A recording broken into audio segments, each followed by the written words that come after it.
Bien-aimés dans le Seigneur, c'est le moment de louer l'Éternel. Du nord, du sud, de l'est à l'ouest, élevez-vous voix et ensemble, rendons-lui gloire. Alléluia. Amen.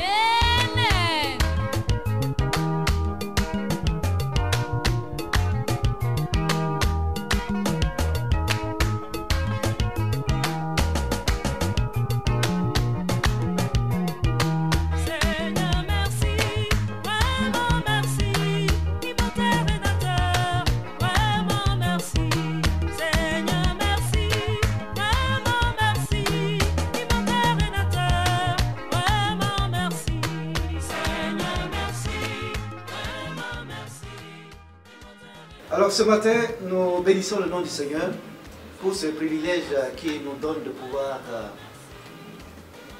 être en ce lieu et aussi pour l'écouter. La Bible dit que Dieu parle.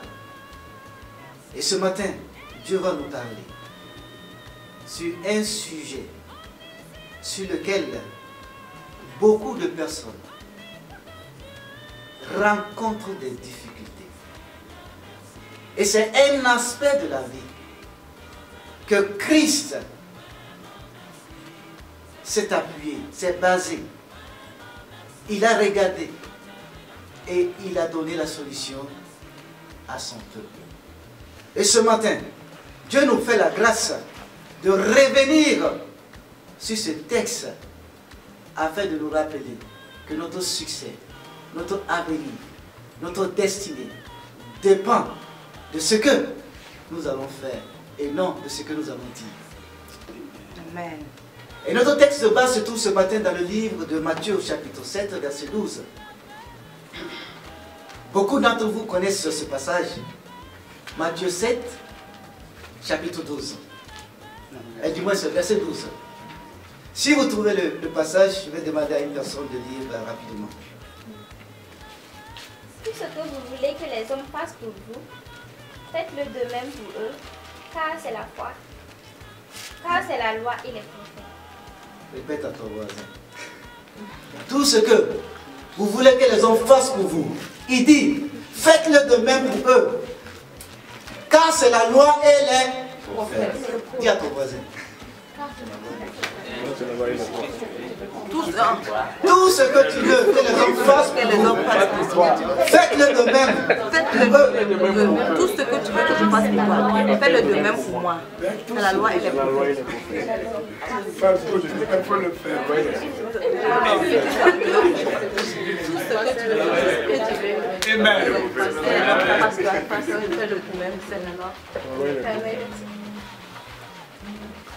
Alléluia. Amen. Gloire soit rendue au Seigneur. Amen. La Bible nous dit ce matin, tout ce que tu veux. Qu'est-ce que tu veux? Toi seul le sais. Et Dieu nous donne la solution ce matin. Il dit faites-le d'abord pour qui? Pour ton prochain. Amen. Dans la vie courante,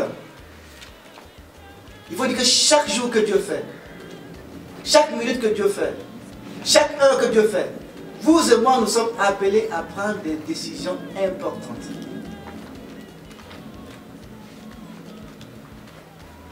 À la hâte, je précise bien, à la hâte. Et nous avons besoin de prendre la bonne décision. Nous avons besoin de prendre la bonne attitude. Nous avons besoin de prendre le chemin qui va nous conduire vers le succès. Le chemin qui va nous conduire vers la victoire, vers la réussite. Et pour cela, nous avons besoin de l'Esprit de Dieu. Et Dieu nous dit ce matin, attention, ne pense pas à toi, l'autre d'abord. Amen. Il dit l'autre d'abord. Ce que tu veux. Ta solution se trouve entre les mains de l'autre.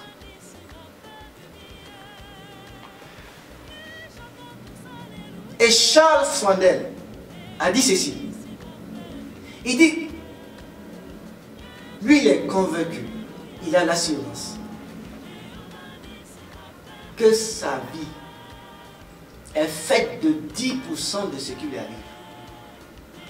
Il dit 10% de ce qui lui arrive. Il dit les 90% qui lui arrivent dépendent de sa réaction que lui, il apporte à ce qui lui arrive.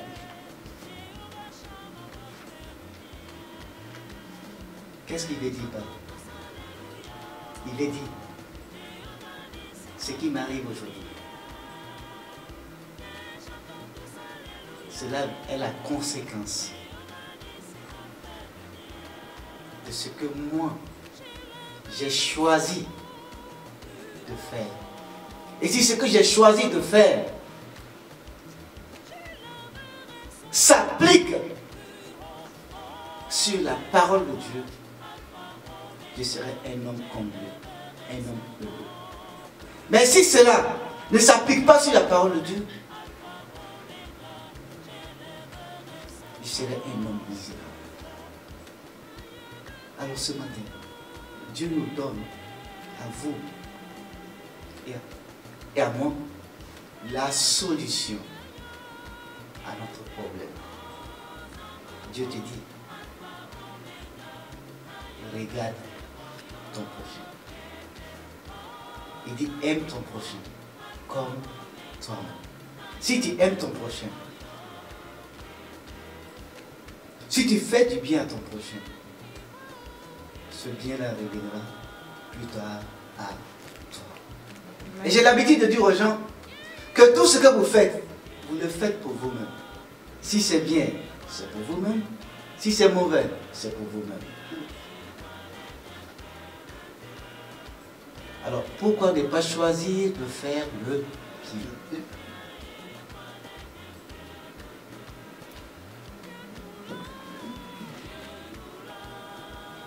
Les bouddhistes disent, ne faites pas aux autres les choses si on vous les rendrait, vous détruirez. Et les juifs disent, ce qui est haïssable, ce qui est désagréable, ne le faites pas aux autres. Ils disent, en faisant cela, vous accomplissez la loi. Et je continue. Tout le reste n'est que commentaire. Si ce qui est désagréable, ce qui est mauvais, vous ne le faites pas aux autres, vous êtes en train de bâtir votre vie. Vous êtes en train de bâtir votre vie sur la voie du succès, sur la voie de la réussite. Il est important que vous et moi nous puissions apprendre à marcher selon les voies du Seigneur, selon les ordonnances de l'Éternel. Si ce que je dois faire doit me revenir, je dois m'appliquer. Si vous êtes là ce matin, c'est pour vous-même. Ce n'est pas pour Jésus, c'est pour vous-même. Si vous êtes là ce matin, c'est pour vos enfants. Si vous êtes là ce matin, c'est pour votre communauté. C'est pour votre nation. Ce que je suis dépend de ce que je fais. Et ce que je dois faire, je dois le faire bien.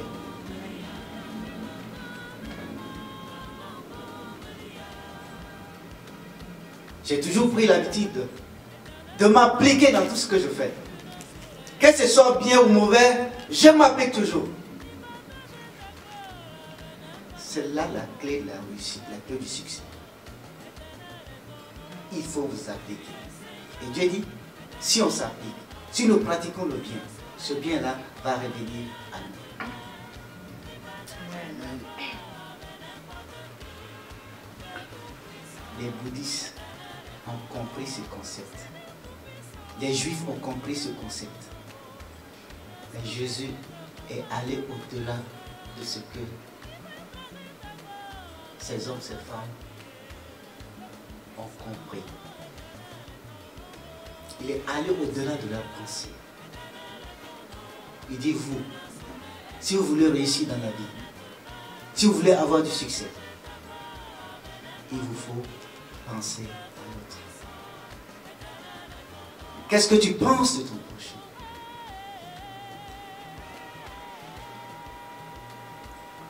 Est-ce que tu te mets à la place de l'autre? Voici la grande question. Il dit, qu'est-ce que tu veux ce matin?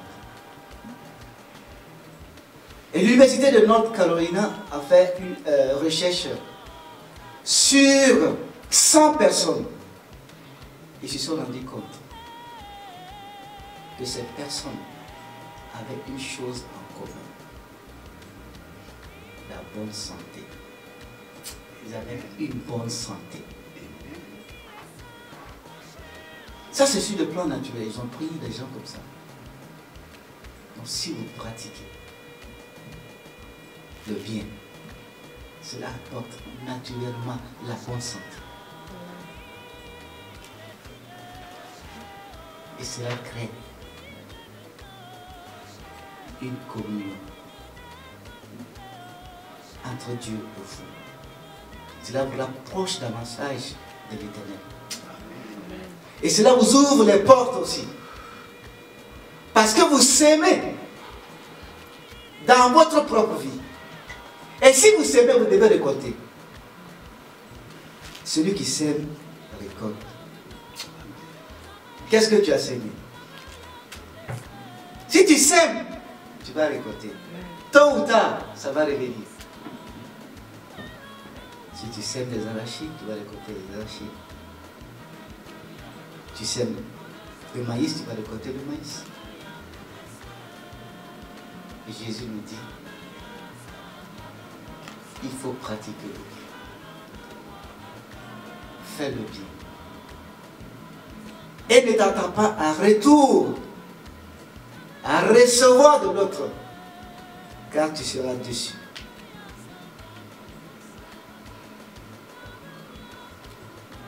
Sois patient. Le bienfait s'obtient en fournissant des efforts. Et aussi dans la patience, l'attente. Si tu as pratiqué de bonnes choses, sois patient, attends. Ça va revenir. Le frère a dit, il a attendu 21 jours pour avoir son boulot.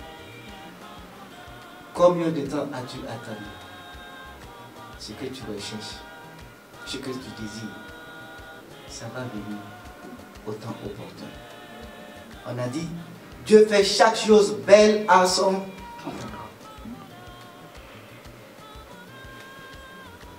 Faites du bien. Pratiquez le bien. Les hommes, les femmes veulent vous voir. Ils veulent voir Christ en vous. Ils vous observent, ils veulent voir Christ en vous. Et on a dit, Dieu est amour. Et si Dieu est amour, on doit pouvoir voir Dieu en vous. Si je vois Dieu en vous, je vais vous suivre.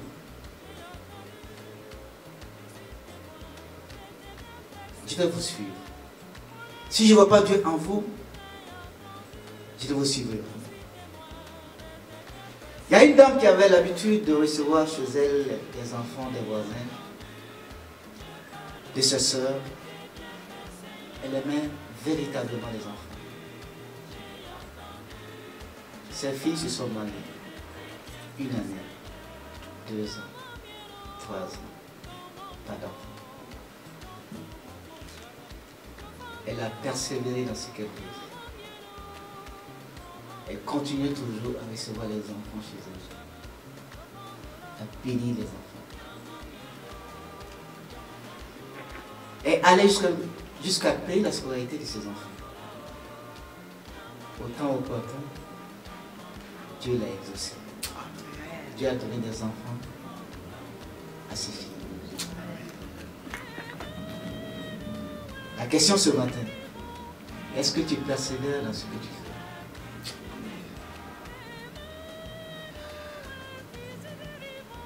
Nous sommes dans un pays où tout bouge rapidement. Nous voulons les choses du tic au tac. Les musulmans disent que Jésus, il est lent. Mais c'est sûr.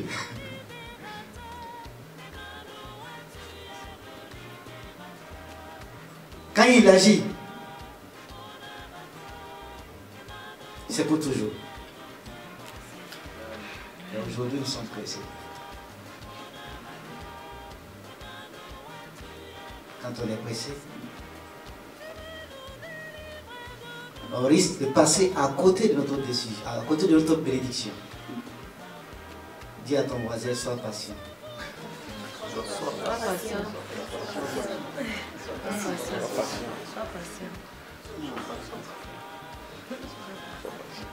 Si vous êtes patient, vous allez voir la gloire de Dieu. Amen. Jésus a dit à Marthe, si tu crois, tu vas voir ma gloire. Jésus n'est jamais pressé. Il n'est jamais pressé parce que il a le dernier mot. Il a le dernier mot. C'est pourquoi il n'est pas pressé.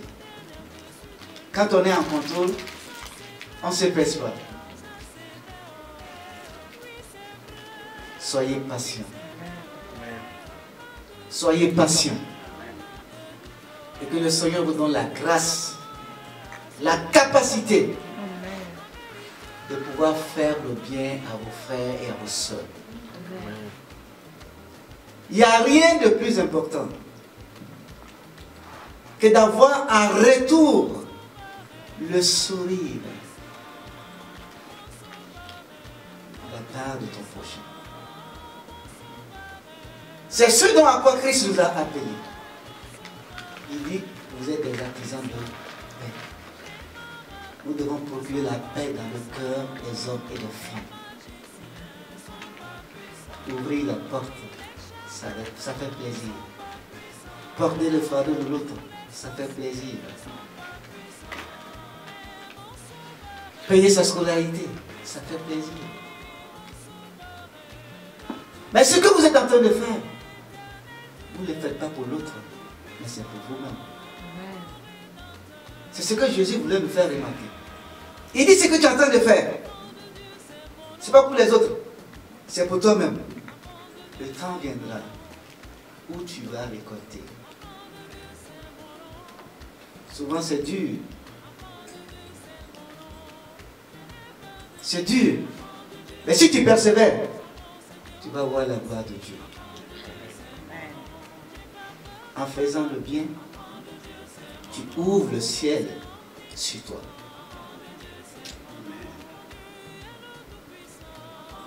Il y avait une vieille dame à Bourou. Elle était vraiment démunie, mais elle avait une chose. Elle aimait les gens. Elle aimait assister les gens. Quand elle entend qu'il y a un malade dans l'église, elle s'est déplacée. Elle partait là-bas. Rendre visite. Prier. Et les petites tâches qu'elle pouvait faire, elle le faisait. Elle le faisait. Elle le faisait. Elle a continué. Elle a persévéré. Un jour, son tour arrivait.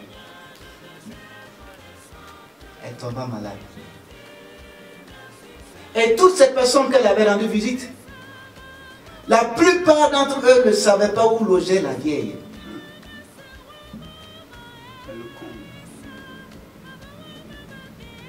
Quand ils ont appris qu'elle était malade, le Seigneur les a touchés. Ils ont dit, nous allons rendre visite à cette dame. Quand ils ont été, Dieu les a touchés. Ils n'ont jamais imaginé que cette dame-là pouvait vivre dans une telle condition, se lever, quitter chez elle, aller leur rendre visite. Ils ont été bouleversés. La dame a sémé, elle va récolter. Elle va récolter. Elle a prié.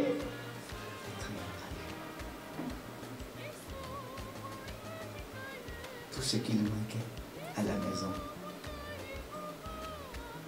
le Seigneur a touché le cœur de Dieu. Ils ont apporté des lits, des seaux, des gaz. Ils ont apporté des vêtements, du savon. Ils ont apporté des sardines. Elle a été restaurée. Si vous faites le bien, vous serez restauré. Ce que vous faites, c'est pour vous-même. Ça va revenir. C'est ce que dit la Bible. La grande question supplémentaire. Est-ce que nous pratiquons le bien?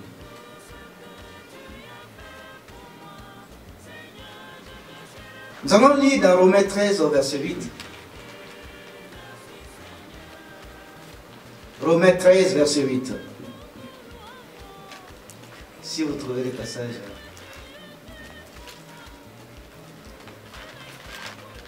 Allez.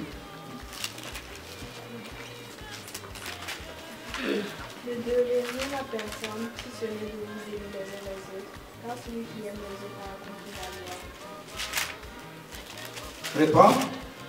Ne devenez la personne qui se met de vous aimer les uns les autres, car celui qui aime les autres a accompli la loi.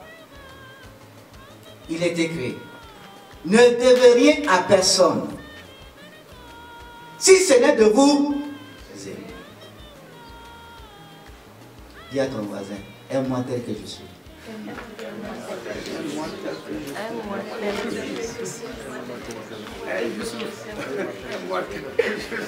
C'est mon droit, c'est mon droit. Dis-lui, c'est mon droit. This is my right. C'est ça, non?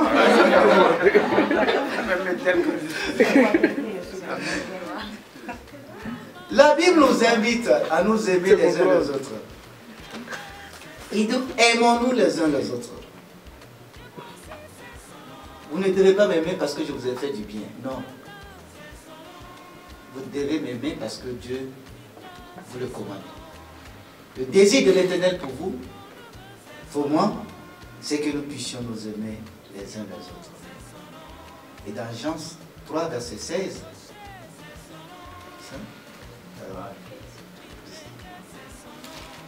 Dieu a tant aimé le monde. Il a donné son fils unique.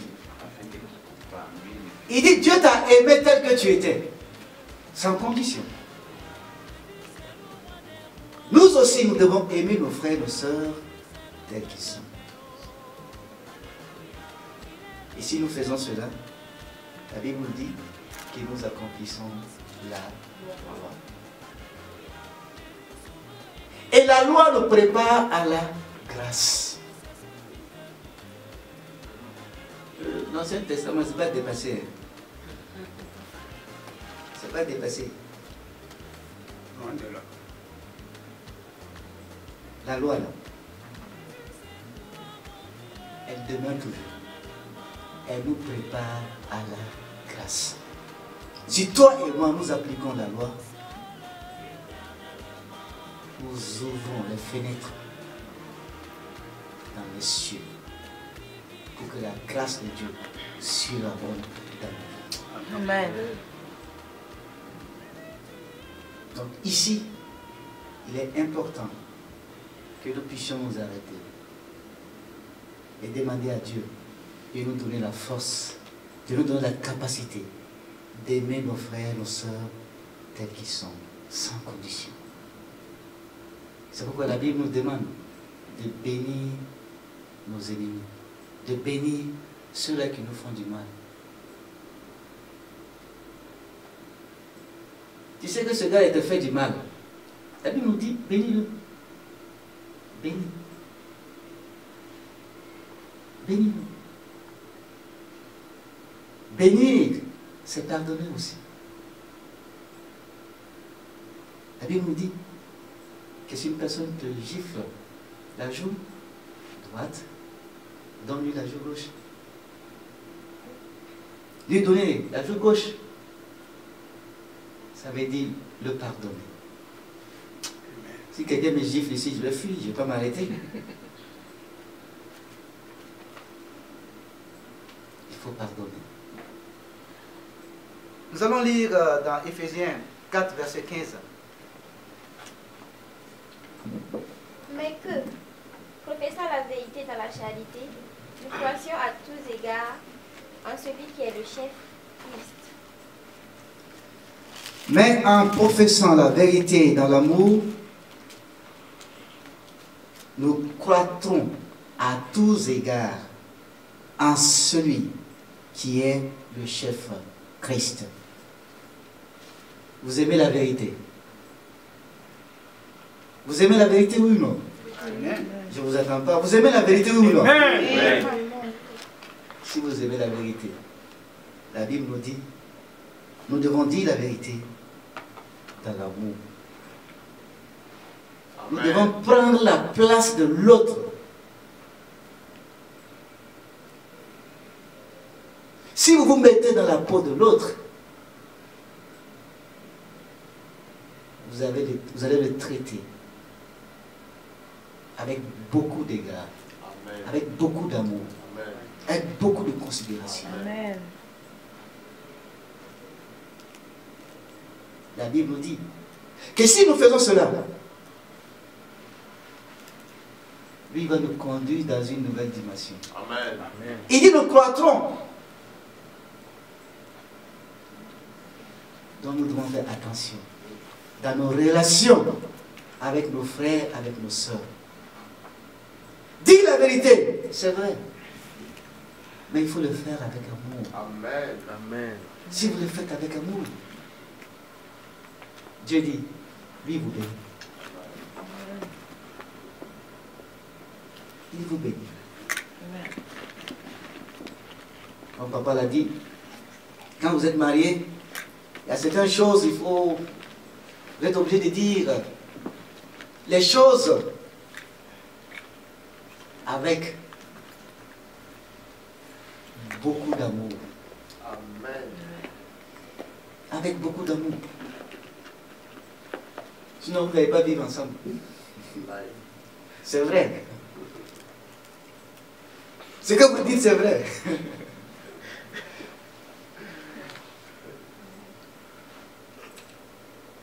C'est la vérité. Mais ça peut blesser aussi le cœur. Et si ça blesse le cœur, l'effet que nous avons recherché, nous n'aurons pas atteint notre objectif. C'est pourquoi la Bible nous dit, faisons tout avec amour, avec considération. Enfin, nous allons lire dans Galates 6, verset 1 à 2. Galates 6, verset 1 à 2.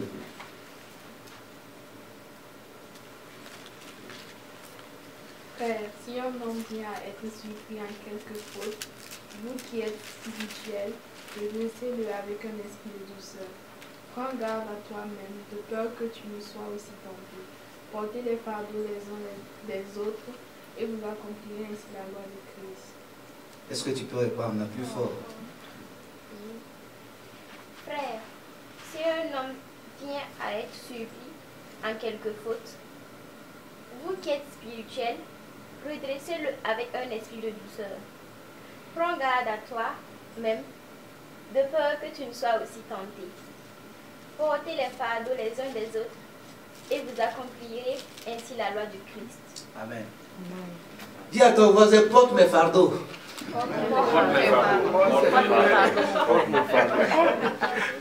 C'est pas moi qui l'ai dit, c'est la Bible. La Bible dit, portez les fardeaux les uns les autres.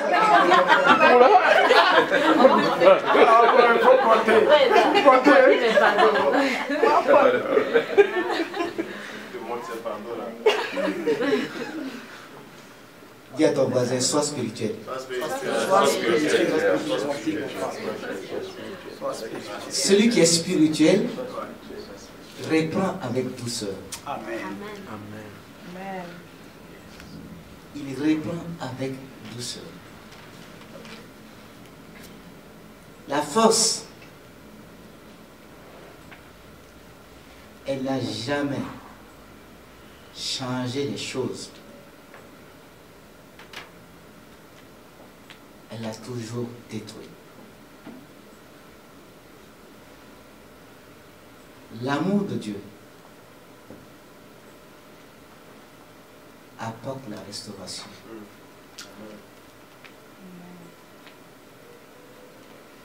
L'amour crée l'harmonie.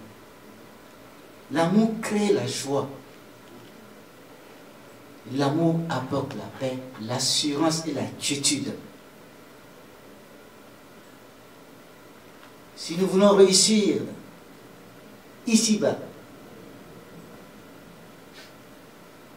si nous voulons réussir dans nos affaires, si nous voulons réussir dans nos études, Dieu nous invite ce matin à investir dans la vie de notre prochain. Il dit, c'est là la clé du succès, c'est là la clé de la réussite. Il dit, si vous le faites, c'est à moi Jésus que vous avez fait cela. Il dit, c'est à moi Jésus que vous avez fait cela. Dieu ne s'est pas arrêté uniquement dans Matthieu 7, 12. Il a continué. Jésus a continué. Et il a dit à ses disciples, tout ce que vous allez faire à ces petits, c'est à moi Jésus que vous avez fait cela. Et moi Jésus, je vous le rendrai au centuple. Qu'est-ce que tu fais? Si tu pratiques le bien, ça va réveiller. Et la Bible nous dit de ne point nous leurrer, que tout ce qu'un homme aura semé, tu vas le récolter. À moins que tu ne pratiques 1 Jean, non, du moins c'est Jean 1, verset 8. Si tu pratiques cela dans ta vie, tu vas voir la gloire de Dieu. Tu vas voir la main de Dieu dans ta vie.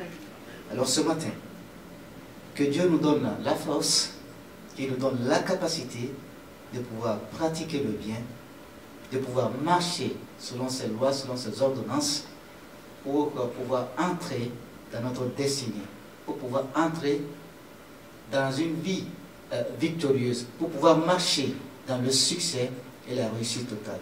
Que le Seigneur vous bénisse.